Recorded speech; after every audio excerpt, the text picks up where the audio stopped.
Oi, gente! Vamos falar então agora um pouquinho dos anfíbios. A palavra anfíbio, gente, ela significa vida dupla, tá? Essa palavra ela vem do grego. O nome desse grupo, ele faz referência ao ciclo de vida da maioria das espécies, que vai envolver uma fase larval aquática, que a gente chama de girino, e uma fase adulta terrestre. Assim como os peixes, os anfíbios eles também são animais ectotérmicos. O que quer dizer isso? A temperatura corporal deles vai variar com a temperatura do ambiente. Os anfíbios, eles vão ter o corpo revestido por uma pele que vai ser úmida, permeável e não possuem escamas. Essas características, elas vão se tornar suscetíveis à desidratação, restringindo o habitat da maioria desses animais a ambientes úmidos, sombreados e aquáticos. Então, a gente sempre vai encontrar anfíbios em ambientes que sejam úmidos. Já o fortalecimento da coluna vertebral desses animais, o desenvolvimento de membros e a presença da cintura escapular ou cintura pélvica foi o que permitiu a sustentação maior do corpo animal, facilitando o deslocamento dele em terra firme e favorecendo a vida deles no ambiente terrestre. A maioria das espécies ela vai apresentar 2 pares de membros locomotores, mas a gente vai ter espécies que não apresentam membros. E além disso, os anfíbios eles têm pálpebras móveis e glândulas lacrimais que vão proteger e lubrificar os olhos. Então, os anfíbios, gente, eles foram os primeiros vertebrados a conquistar o ambiente terrestre. E estudos eles indicam que esses animais evoluíram de um grupo de peixes que podiam respirar tanto por brânquias quanto por pulmões primitivos, que são características que permitiam que esses animais ocupassem o ambiente terrestre. Fósseis dos primeiros anfíbios, eles indicam que eles viviam mais no ambiente aquático do que no ambiente terrestre, mas eles já tinham um pulmão funcional. A pele dos anfíbios, gente, elas apresentam glândulas de venenos que vão ajudar o animal a se proteger de predadores e em algumas espécies essa pele ela vai ser acentuadamente colorida e é um alerta para possíveis predadores. E em outras espécies, essa característica ela não é tão visível e o veneno ele vai se acumular em um par de glândulas que a gente chama de glândulas paratoides. A maioria das espécies, entretanto, ela não vai disparar jatos de venenos e eles vão ser liberados somente quando a pele do animal ela vai ser pressionada. O sistema digestório dos anfíbios ele é completo e unidirecional. A boca, em geral, ela vai ser alargada e o seu tamanho ela vai ter relação direta com o tamanho da presa de que esses animais eles conseguem se alimentar. Nas espécies aquáticas, a língua ela é praticamente imóvel, enquanto nas terrestres ela vai ser longa e musculosa, com capacidade de se lançar a longa distância para que eles consigam capturar suas presas. O intestino grosso ele vai desembocar numa cloaca, por onde vão ser eliminados os produtos da digestão, da excreção e da reprodução. A respiração dos anfíbios ela pode ocorrer por meio das brânquias, dos pulmões e da pele. Os adultos aquáticos, como algumas salamandras e os girinos, eles vão respirar por brânquias, que são estruturas que vão retirar o gás oxigênio dissolvido na água, assim como ocorre lá na respiração dos peixes. Nas espécies que na fase adulta vivem no ambiente terrestre, os adultos eles vão perder essas brânquias e vão passar a respirar por 2 pulmões pequenos e pela pele, então eles vão ter também respiração cutânea. A respiração cutânea, ela é possível por quê? Porque a pele dos anfíbios, ela é muito fina e ela é repleta de vasos sanguíneos e de glândulas de muco que vão a manter sempre úmida. Então, essas glândulas de muco vão fazer que a pele do anfíbio, ela fique sempre úmido, com aquele aspecto brilhoso, tá? E vão facilitar a entrada de gás oxigênio.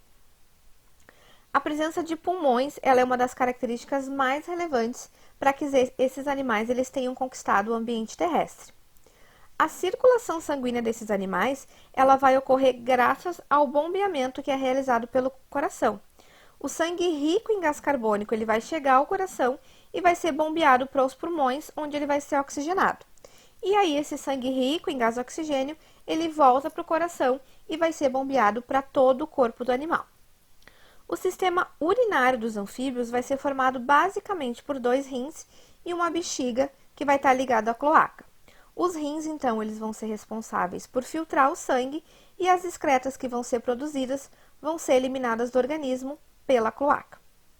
O sistema nervoso dos anfíbios adultos, ele vai receber informações do ambiente por meio de órgãos sensoriais, como os olhos, os tímpanos, que são órgãos auditivos, e as estruturas olfativas, gustativas e táteis.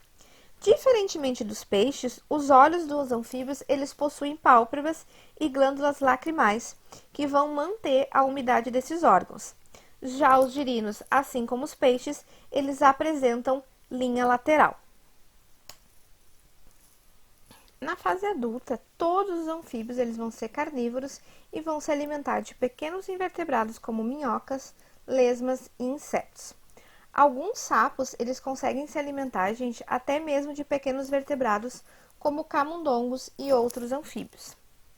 A maioria desses animais tem hábitos noturnos e vai caçar à noite. A presença de olhos grandes permite que os anfíbios, então, eles reconheçam as presas, mesmo com pouca luminosidade. E muitos deles vão capturar as presas com a língua, que é comprida e muito viscosa, bem pegajosa. Esse grupo, ele apresenta uma grande diversidade de estratégias reprodutivas e na maioria das espécies, a reprodução ela vai ocorrer no ambiente aquático. Os anfíbios, eles são animais dioicos. O que quer dizer isso? Eles são animais que apresentam sexos separados. E no período reprodutivo, o macho e a fêmea de muitas espécies, eles vão procurar corpos de águas para que eles consigam acasalar. O tipo de fecundação mais comum entre os anfíbios é a externa, mas a gente tem espécies que têm fecundação que ocorre no interior do corpo da fêmea. Nos casos em que a fecundação ela é externa, o macho ele vai prender a fêmea, subindo nas costas dela e vai realizar o abraço nupcial.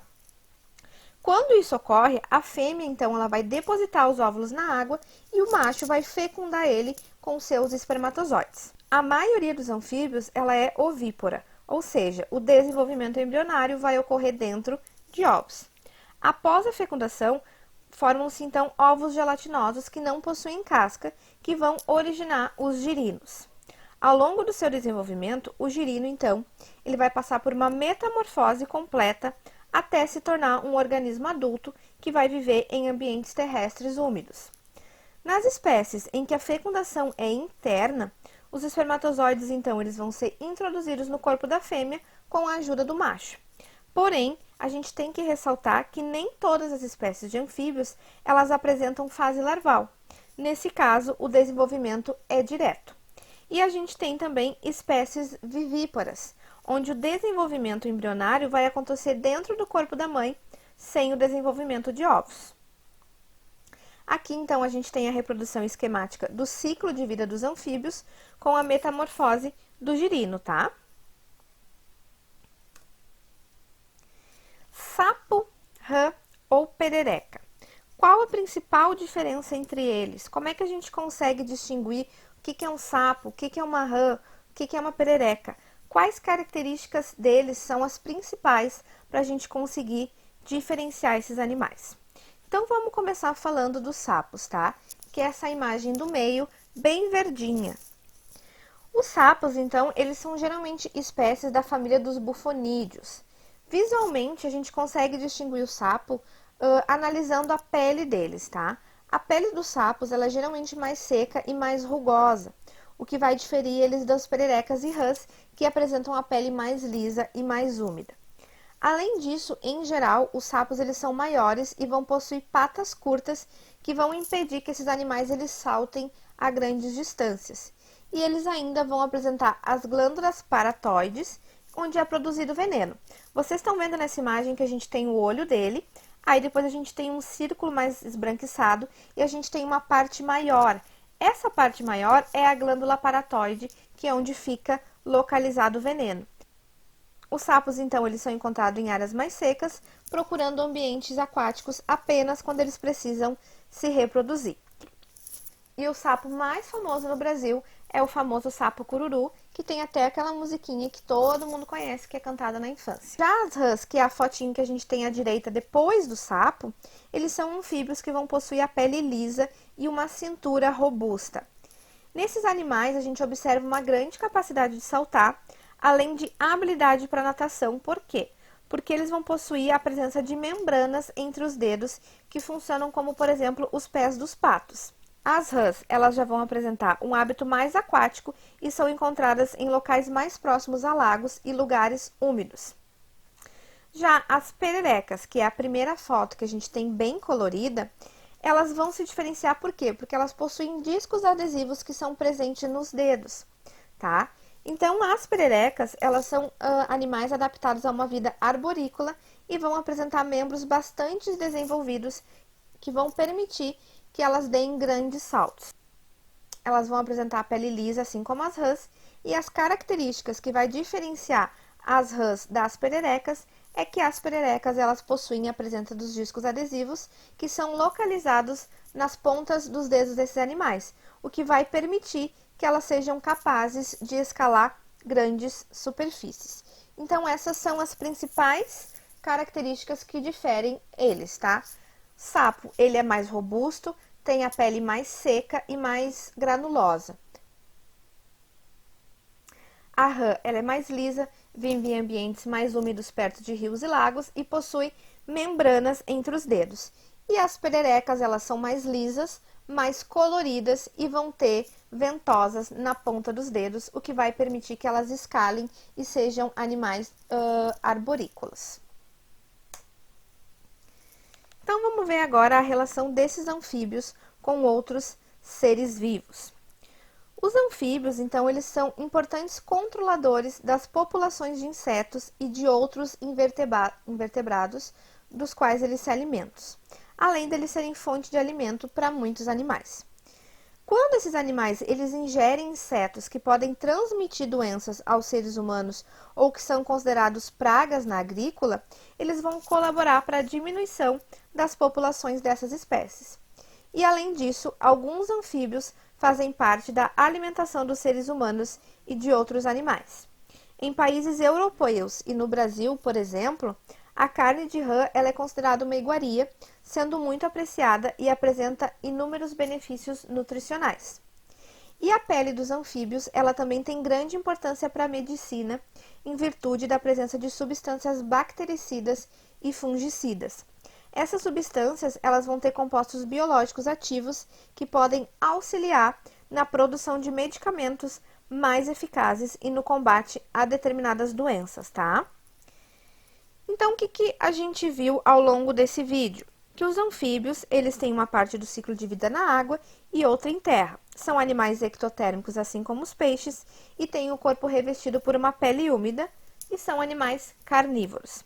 E a maioria dos anfíbios, ela vai apresentar uma fecundação externa, que ocorre na água, e a gente tem diferentes estratégias reprodutivas no grupo.